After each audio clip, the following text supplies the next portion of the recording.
sobre las nuevas neurotecnologías, las implicaciones para la medicina neurológica, diagnósticos y tratamientos. Doctor Yuskite.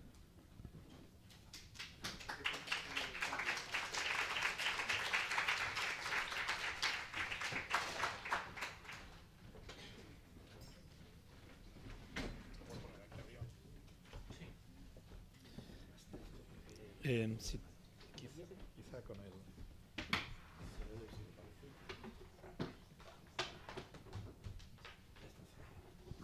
Mientras me conecto, muchísimas gracias por invitarme.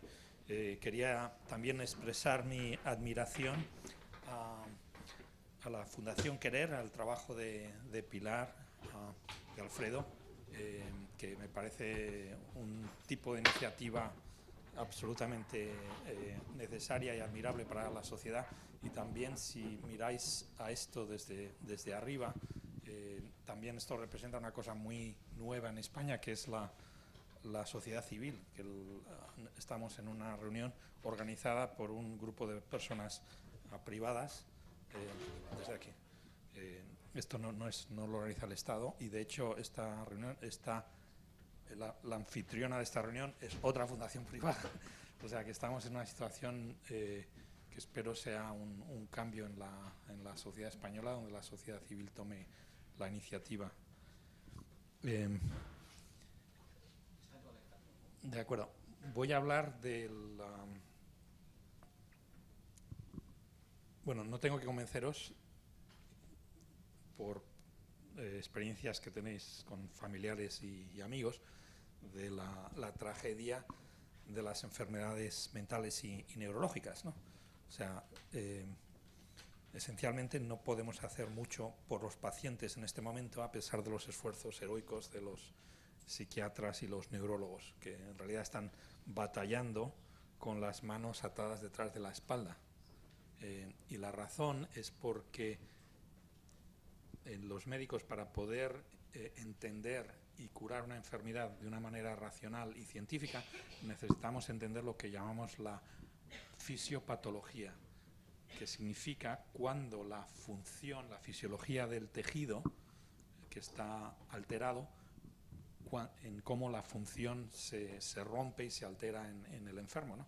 Entonces, cuando estudias medicina, pues la parte central del entendimiento de una enfermedad es cuando se conoce la fisiopatología. Una vez que se conoce eso, ya es todo cuesta abajo, ya sabes cómo atacar el problema de una manera inteligente, prevenir la enfermedad y los pacientes que la tengan, curársela, ¿no? Y esto es lo que eso describe de una manera muy rápida el éxito de la medicina en los últimos 200 años. Hemos marchado por todas partes del cuerpo una tras una y entendido la fisiopatología de las enfermedades y curándolas de una manera bastante exitosa, ¿no?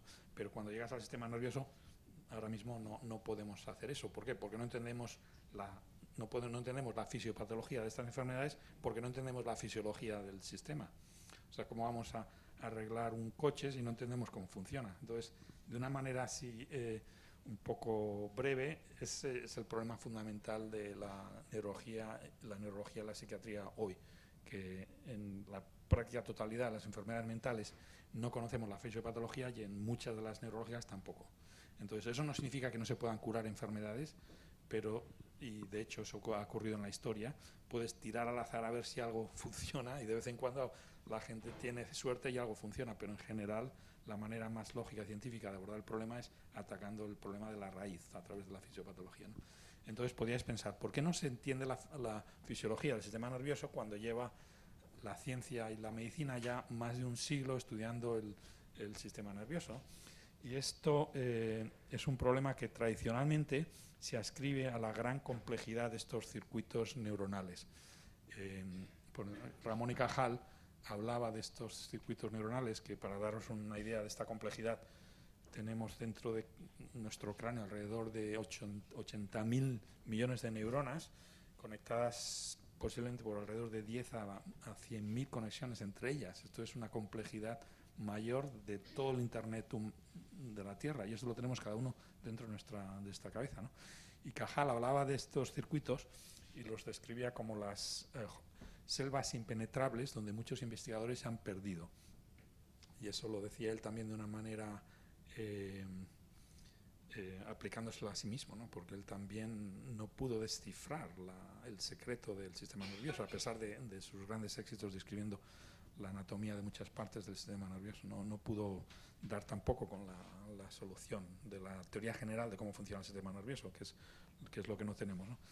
Y estas selvas impenetrables, pues según este tipo de manera de pensar, pues nos va a llevar quizá cientos siglos el entenderlas, el desbrozarlas a través de meternos en estas selvas y describir estos circuitos, ¿no?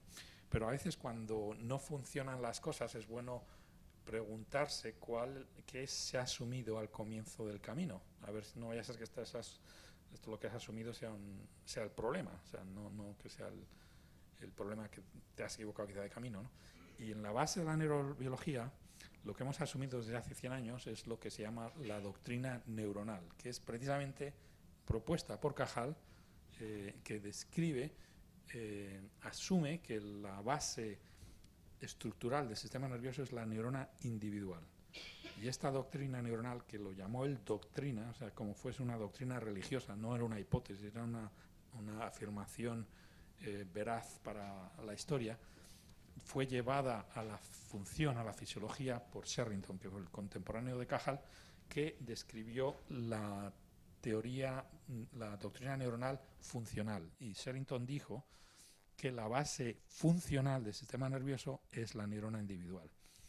Entonces, tanto Cajal como Sherrington, hace 100 años, fueron precisamente los que aplicaron métodos para estudiar la estructura y la función de neuronas de una manera individual. El método de Golgi que utilizó Cajal tan provechosamente tiñe las neuronas de una en una. Y los electrodos que utilizó Sherrington para registrar por primera vez la actividad de axones individuales también registran la actividad de las neuronas de una en una. Entonces, no es una casualidad que científicos que utilicen técnicas de neuronas individuales piensen que la neurona individual es lo más importante, porque la técnica define la manera que tienen de pensar sobre estos problemas, ¿no? O sea, que no es una casualidad que fueron precisamente estos dos tecnólogos quienes proponen esta teoría, ¿no? Y desde entonces hasta hoy la neurobiología ha sido esencialmente la aplicación de la teoría neuronal a la estructura y a la función del sistema nervioso en animales y en humanos, ¿no? Y hemos descubierto muchísimas cosas utilizando este armazón conceptual y, por ejemplo, con electrodos se han registrado la actividad de neuronas individuales en animales o en personas y hemos correlacionado los neurobiólogos estas respuestas de las neuronas con el comportamiento del animal o, por ejemplo, el estado mental de la persona o del paciente, ¿no? Pero si piensas de esta manera, intentar descubrir cómo funciona el cerebro registrando la actividad de neuronas individuales es un poco equivalente a intentar ver una película en una televisión si solo miras a un píxel. Por mucho tiempo que estés mirando un píxel de una pantalla de televisión que esté proyectando una película, nunca te enterarás de qué es lo que pasa, porque la pantalla de televisión tiene muchos píxeles y lo que importa, el nivel funcional que es importante, son las imágenes. Y las imágenes es lo que llamamos los científicos una propiedad emergente del sistema. ¿Qué significa esto de emergente? Las propiedades emergentes son precisamente las propiedades que no existen en los elementos individuales de un sistema complejo. Y no son propiedades mágicas,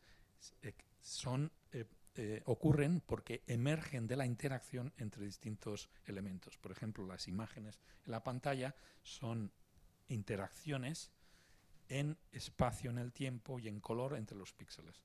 Y cuando ves los píxeles juntos, ves cómo interaccionan y entonces te das cuenta de lo que se está proyectando en la pantalla, ¿no? Entonces, imaginaros que los sistemas nerviosos de animales o de personas sea una especie de pantalla de televisión. Nosotros tendríamos 80.000 millones de píxeles y lo que se está proyectando es una propiedad funcional emergente que depende no de la neurona individual, sino del conjunto de actividad de muchas neuronas a la vez, ¿no?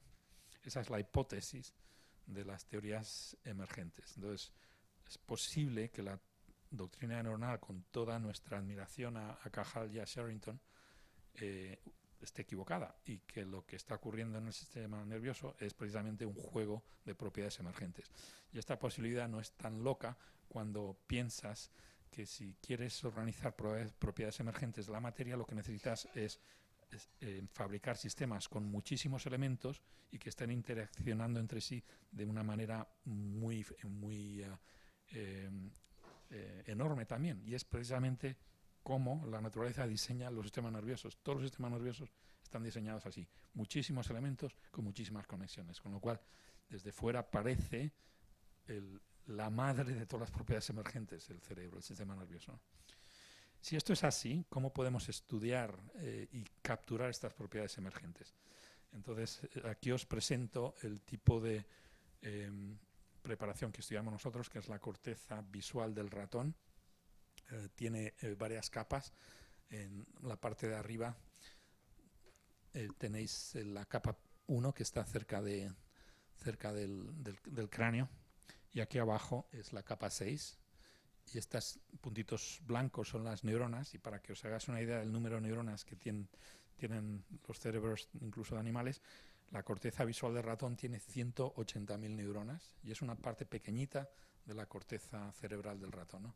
Y nosotros estamos dedicando nuestro esfuerzo en comprender, en descifrar estos circuitos para estudiar si hay propiedades emergentes ahí, ¿no? Entonces podías pensar, bueno, si esto es la pantalla de televisión que quieres ver tú, tiene 180.000 neuronas, pues puedes ver toda la actividad de todas las neuronas. Pues ¿cómo lo puedes hacer? Pues podemos intentar meter electrodos, pero no vamos a meter 180.000 electrodos, vamos a convertir eso en un queso gruyère, ¿no? Entonces hace falta técnicas nuevas. Y son técnicas que nos permitan ver la actividad de todas y cada una de las neuronas en circuitos neuronales enteros, en cerebros enteros, ¿no? Y es una cosa que no tenemos en la actualidad, y fue la motivación del proyecto que llamamos el Brain Activity Map, el mapa de la actividad cerebral, que resultó ser adoptado por la Casa Blanca en su iniciativa Brain, la iniciativa del cerebro del presidente Obama en el año 2013. Entonces, el objetivo de esta iniciativa es desarrollar técnicas nuevas. O sea, esta iniciativa no va enfocada a curar enfermedades o a entender cómo funciona el sistema nervioso. Simplemente lo que necesitamos son técnicas nuevas para ver todas las pantallas de televisión, registrar la actividad de todas las neuronas. Ese es el objetivo número 1. El objetivo número 2 es manipular la actividad de todas las neuronas para poder curar en un futuro a pacientes que tengan problemas con enfermedades neurológicas y mentales, donde hay que meterse en estos circuitos y alterarlos. Y el último objetivo sigue siendo descifrar los patrones de disparo en estas neuronas para poder entender y visualizar estas propiedades emergentes. O sea, estas propiedades emergentes no va a ser tan fácil como ver una pantalla en una televisión, sino van a estar escritas con correlaciones en espacio y en el tiempo en la actividad de miles y millones de neuronas en todo el cerebro de los animales. Y esto va a requerir un tipo de abordaje matemático, estadístico distinto, mucho más potente del que tenemos actualmente. La idea fue copiada del proyecto del genoma humano, que fue nuestra inspiración, y lo que queríamos es desarrollar estas técnicas a lo largo de un periodo de 15 años, con una inversión total que se estima van a ser de 6.000 millones de dólares, por el Congreso de los Estados Unidos, con apoyo de los dos partidos, independientemente del presidente, y esto va muy bien. Estamos en el 4.º año, ya hay ahora mismo 500 laboratorios en Estados Unidos y en el mundo desarrollando este programa, desarrollando técnicas. Y la idea es, igual que en el genoma humano, empezar con animales pequeñitos, como el gusano, y afilar un poco nuestras herramientas en estos animales más simples y eventualmente ir a animales más complejos hasta los mamíferos, llegando al cerebro humano. Entonces os voy a explicar cómo estamos desde mi propio laboratorio contribuyendo a este esfuerzo, que no es solo ya de Estados Unidos, sino global, porque hay iniciativas parecidas que han surgido en muchos otros países, y cómo podemos, desde nuestro abordaje de descifrar la corteza visual del ratón, poder llegar a entender lo más importante, que son estas propiedades emergentes de los circuitos. Y utilizamos una técnica que se llama técnicas de imágenes de calcio. Por una casualidad, descubrimos que utilizando colorantes sensibles al calcio se pueden teñir todas las neuronas en un circuito neuronal. De hecho, esa foto que os he enseñado antes de la corteza cerebral de un ratón, estas son una rodaja teñida con colorantes sensibles al calcio y se ven todas las neuronas, que son estos puntitos blancos, porque acumulan este compuesto fluorescente, que cuando se une al calcio cambia de propiedades ópticas, y entonces lo puedes detectar como una señal óptica que se enciende y se apaga como una lucecita. Y aquí tenéis, por ejemplo, un análisis de 500 neuronas en la corteza visual del ratón que se están disparando. Cuando se disparan se encienden en rojo. Las hemos coloreado en rojo cuando se enciende el colorante sensible al calcio.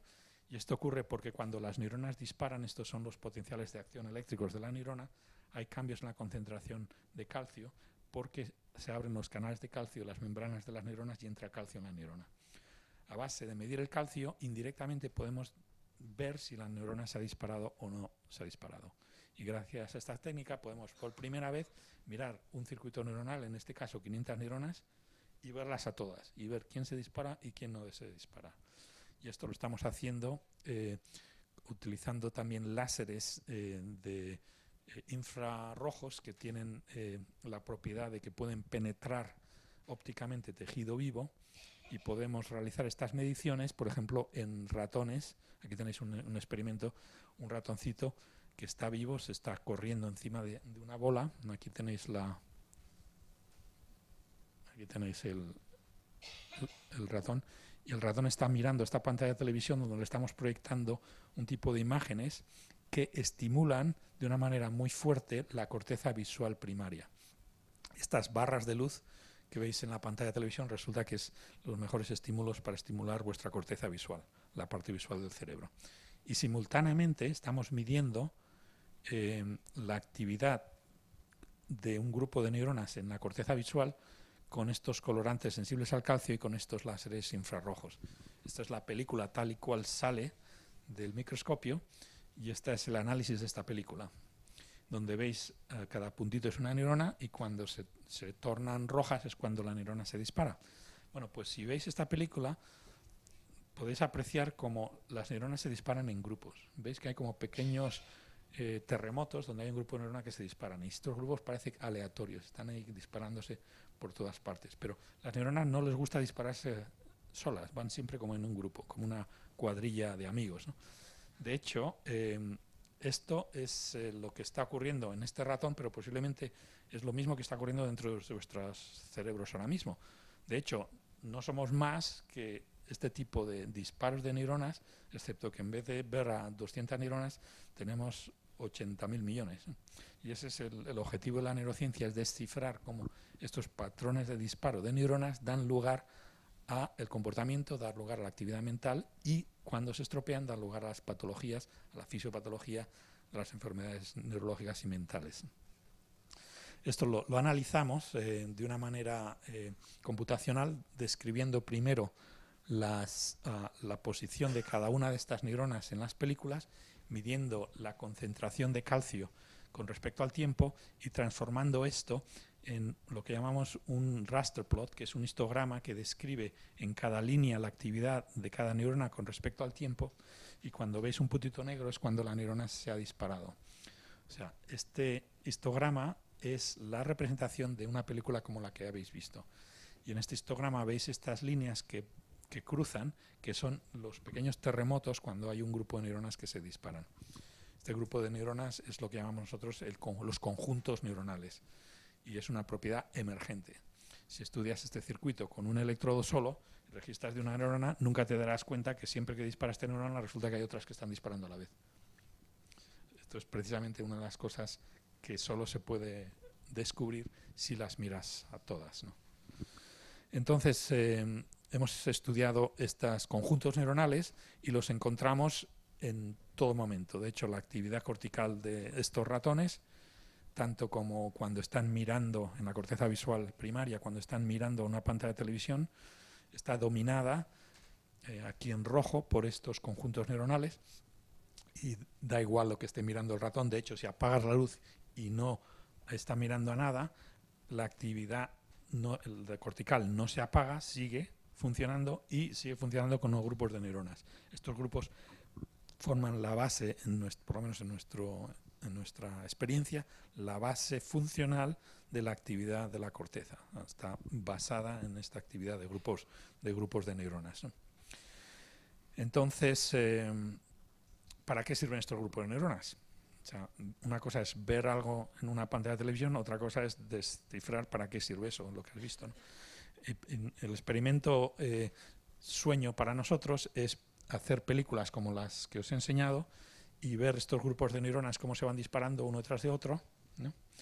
Y luego meternos con herramientas para activar a las neuronas ópticamente y encender estos grupos de neuronas en el mismo orden en el que los hemos visto ocurrir en la naturaleza, en el animal, y hacer la pregunta que qué es lo que ocurre cuando les encendemos estos grupos de neuronas, qué le pasa al animal. ¿Le podemos cambiar el comportamiento?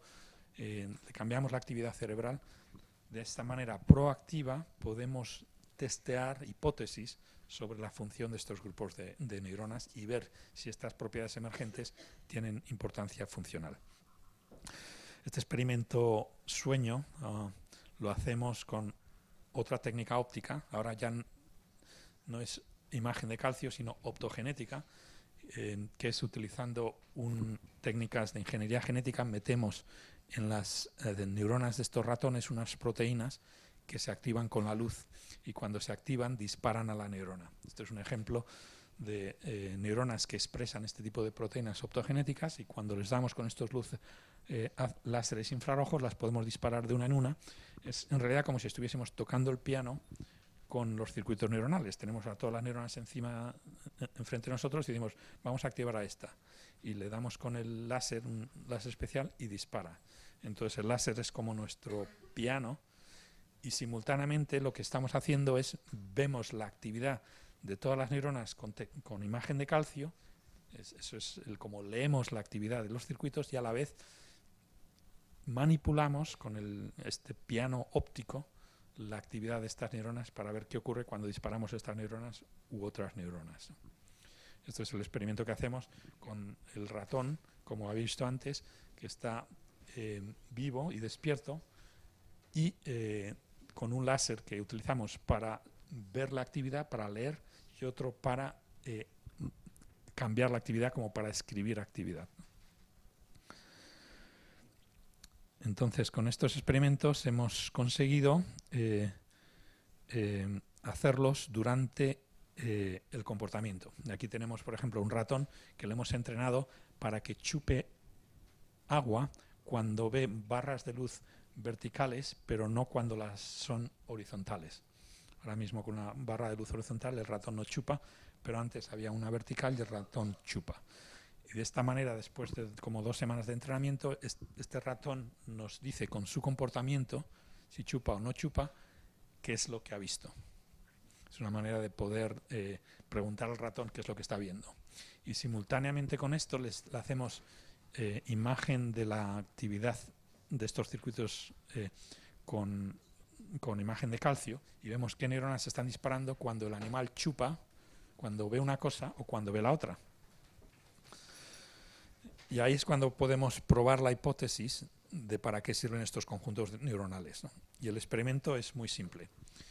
Primero, como os he enseñado antes, le enseñamos barras verticales o barras horizontales, vemos qué conjuntos neuronales se disparan con unas o con otras y comprobamos si el animal chupa o no chupa. Es lo que llamamos un experimento de go, no go, porque el ratón tiene solo una opción, 2 opciones de o chupa o no chupa, ¿no? Y luego apagamos el estímulo visual y encendemos nuestro piano óptico y con el láser activamos las neuronas del conjunto neuronal que corresponde a uno de los 2 comportamientos y vemos qué es lo que hace el animal, ¿no? O sea, en este caso, lo importante de este experimento es que ya no hay estímulos visuales. Estamos tomando control con técnicas ópticas del circuito neuronal de estos ratones y encendiéndole las neuronas que se disparan cuando, por ejemplo, tenía que chupar. Y resulta que este experimento sí funciona. Esto es un poco complejo, pero quizá si miráis, esto es lo clave. Aquí tenéis el comportamiento del ratón antes y después de que le encendamos artificialmente las neuronas que tienen que ver con el estímulo para que chupe. Eso significa que cuando logramos encender estas neuronas, eso es lo que se enseña en este diagrama. Aquí, por ejemplo, activamos un grupo de neuronas que tienen que ver con que el animal chupe y el animal chupa. Eso significa que estamos generando en el animal la percepción de que ha habido un estímulo a pesar de que no lo ha habido. Y este tipo de experimentos nos demuestra la posibilidad de controlar de una manera precisa la actividad de circuitos neuronales para cambiar el comportamiento del animal. Y hacerlo de una manera rápida, de manera que podemos ver qué neuronas se están encendiendo cuando el animal está haciendo un comportamiento y estimular estas neuronas para parar el comportamiento o generar el comportamiento, ¿no? Y todo esto es posible porque estamos estimulando conjuntos de neuronas. Si estuviésemos estimulando neuronas individuales, esto no podría resultar, ¿no? Y ahora giro la atención a la medicina o a la neurología y psiquiatría. Por la ley de Murphy, sabéis que todo lo que puede fallar, fallará antes o después, ¿no? Entonces, imaginaros el cuerpo humano que está basado en moléculas que forman, en el caso del sistema nervioso, sinapsis, conexiones entre neuronas, que forman circuitos y que forman sistemas como el cerebro, el sistema complejo del cerebro humano con todas las áreas corticales, por ejemplo. Pues imaginaros entonces ahora, por la ley de Murphy, que va a haber enfermedades a cada uno de estos niveles. Seguro que hay momentos que va a fallar problemas a todos los niveles, ¿no? Entonces, si pensáis, bueno, pues ¿cuáles son las enfermedades de aquí arriba? De los conjuntos de neuronas, de las propiedades emergentes. Y la hipótesis es que estas son posiblemente las enfermedades mentales y muchas de las enfermedades neurológicas. Van a tener la fisiopatología ahí arriba. Os demuestro una posibilidad estudiando ratones que son modelos de la esquizofrenia. Resulta que la esquizofrenia es una enfermedad que puede ser heredada y puedes fabricar o construir ratones con ingeniería genética que tengan el mismo problema genético que tienen muchos de estos pacientes, ¿no? Y estos ratones no puedes decir que tengan esquizofrenia, pero tienen problemas de comportamiento y parecidos a los que tienen los humanos, ¿no? No pueden hablar, con lo cual no pueden decirnos lo que piensan, pero se comportan de una manera normal, ¿no? Entonces les hemos mirado las propiedades de los conjuntos neuronales a estos ratones esquizofrénicos. A la izquierda tenéis un ratón normal, donde veis, como habéis visto antes, que se encienden grupos de neuronas de vez en cuando, que son los conjuntos de antes, ¿no?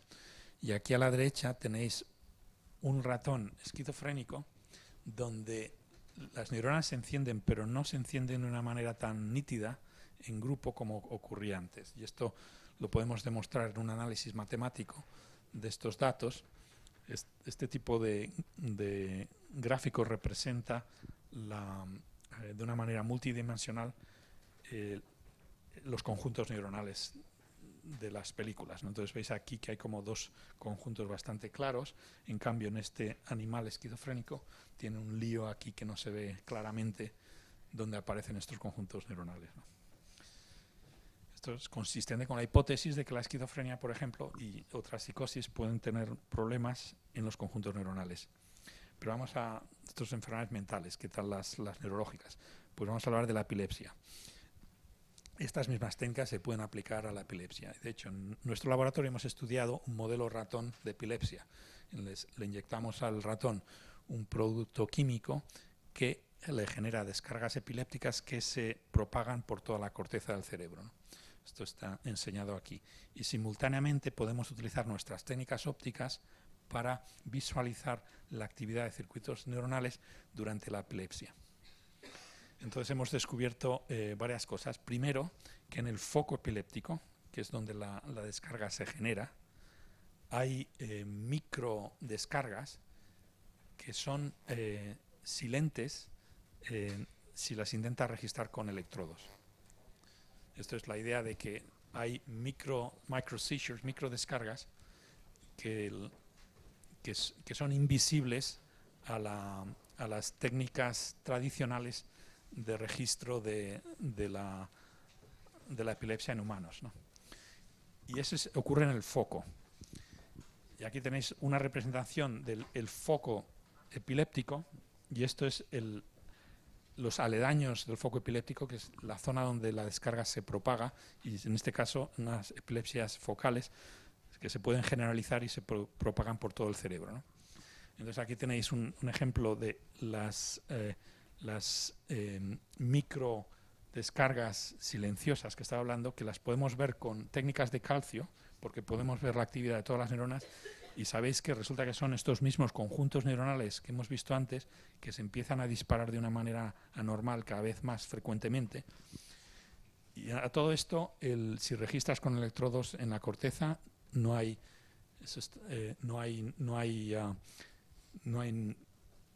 cambios significativos, ¿no? Y llega un momento que es como se rompe la brecha, y estas microdescargas que son silenciosas se propagan ya por el resto del tejido que llamamos nosotros extrafocal, no donde se inicia, sino los aledaños, la periferia. Y es justo en ese momento cuando ya ves eléctricamente, electrográficamente, la descarga epiléptica, ¿no? Entonces, lo que estamos encontrando es que hay como dos fases en la generación de las descargas epilépticas, cuando las estudiamos al nivel de microcircuito, y vemos precisamente cómo estas neuronas se pueden disparar de una manera anormal desde el comienzo, antes de que se pueda detectar nada en el paciente, por ejemplo, ¿no? Esto es un estudio que hemos hecho utilizando modelos ratones de epilepsia. Y la otra cosa que hemos visto es que cuando ahora mismo vemos la epilepsia, cómo se propaga neurona por neurona. Aquí tenéis mapas, por ejemplo, de descargas epilépticas en el que el color representa el tiempo en el cual esa neurona se ha encendido. Esto en realidad es como una ola que pasa, se propaga a través del tejido, y las neuronas resulta que se encienden durante estas descargas en orden. Hay una especie de estereotipado en la propagación de las descargas epilépticas en el microcircuito, que es una cosa que no se podría haber visto antes, a no ser que vieses todas las neuronas de una manera óptica, como lo estamos haciendo ahora, ¿no? Entonces aquí tenéis, por ejemplo, dos descargas en el mismo ratón, y veis como no es exactamente una copia, la primera de la segunda, pero hay muchísimas similitudes, ¿no? Y esto también lo apreciáis aquí. Aquí están las neuronas ordenadas según cuando se encienden, y estos son tres descargas que pasan por el mismo territorio, y veis cómo se encienden las neuronas en más o menos en el mismo orden. Esto significa que la epilepsia tiene unas reglas muy particulares de propagación, y si entendemos estas reglas, entendemos por qué se disparan las neuronas en este orden y cuáles son las neuronas críticas, quizá podemos intervenir y parar estas descargas, ¿no? ¿Y cómo se podría hacer esto en humanos? Os he contado cómo el piano óptico que hemos fabricado para activar neuronas en los ratones utiliza técnicas optogenéticas. En principio se podían utilizar técnicas genéticas, como habéis oído antes el doctor Montoliu, en terapia génica en humanos, pero otra posibilidad, y ahí viene lo bonito también de la ciencia interdisciplinaria, es utilizar técnicas químicas. Esta posibilidad viene del trabajo de un colega argentino que es un químico inorgánico. Estos son los que hacen placas solares. Y estos no hablan con los químicos orgánicos. Imaginaros con los biólogos o los médicos. Esto es como están en el otro lado del mundo de lo que hacemos nosotros, ¿no? Pues resulta que que se llama Echenique, el argentino, estudia un elemento que se llama rutenio, que es un metal de transición. Y con el rutenio, los químicos inorgánicos han fabricado antenas solares que tienen una efectividad enorme para atrapar la luz del sol, hasta tal punto que hace 15 años estaban diciendo que iban a solucionar el problema de la energía del mundo para la historia con placas solares de rutenio, porque tiene una eficiencia enorme. Estos son ejemplos de las antenas solares de rutenio. Pero resulta, si les das a estas placas solares de rutenio con la luz, se rompen, o sea, solo te sirven un día. Entonces ahí no solucionaron el problema de la energía del mundo. Pero se le ocurrió a Echenique que se podía utilizar esto mismo para liberar neurotransmisores en el cerebro. Esto es la estructura química de estas antenas solares del rutenio. Aquí veis el metal rutenio. Y le ha pegado Echenique el neurotransmisor glutamato, que es el principal neurotransmisor excitatorio del cerebro. Eso significa que si le das con luz, rompes la antena solar y puedes liberar glutamato encima de una célula, con lo cual puedes activar esa célula específicamente, solo una. Entonces, esto es otra manera de activar neuronas ópticamente, y estos compuestos del rutenio resulta que son solubles en agua, pasan la barrera hematoencefálica, con lo cual en principio te puedes tomar una píldora que tenga compuesto de rutenio, se te distribuye por todo el cuerpo y no hace nada hasta que le das con luz puntual y puedes liberar para activar, por ejemplo, neuronas individuales y como decía antes, como escribir actividad en los circuitos neuronales de animales o de personas. Y aquí, por ejemplo, lo estamos haciendo en ratones, activando las neuronas de una en una, como si estuviésemos tocando el piano con un dedo, con estos compuestos enjaulados de rutenio. Y acabo con una aplicación a la epilepsia. Tenemos una rata que tiene una epilepsia inducida químicamente. Estas son las descargas electrográficas y estas epilepsias son muy fuertes, es parecidas a las más fuertes de los pacientes humanos, ¿no? Y le hemos aplicado una antena solar de rutenio que tiene en este caso el neurotransmisor inhibitorio GABA, que lo podemos liberar con luz.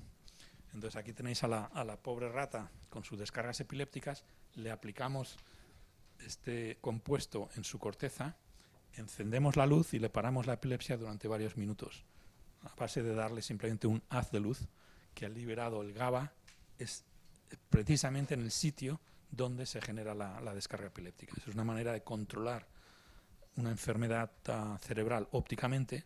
Lo hemos hecho ya en ratas. Imaginaros en un futuro que tengamos un paciente humano que se tome una píldora de un compuesto de estos, se distribuye por todo el cerebro, tiene una descarga epiléptica, por ejemplo, y desde fuera, con luz, con un láser o con una LED, imaginaros, le penetra la luz y puede pararle la descarga, igual que lo hemos hecho en la rata.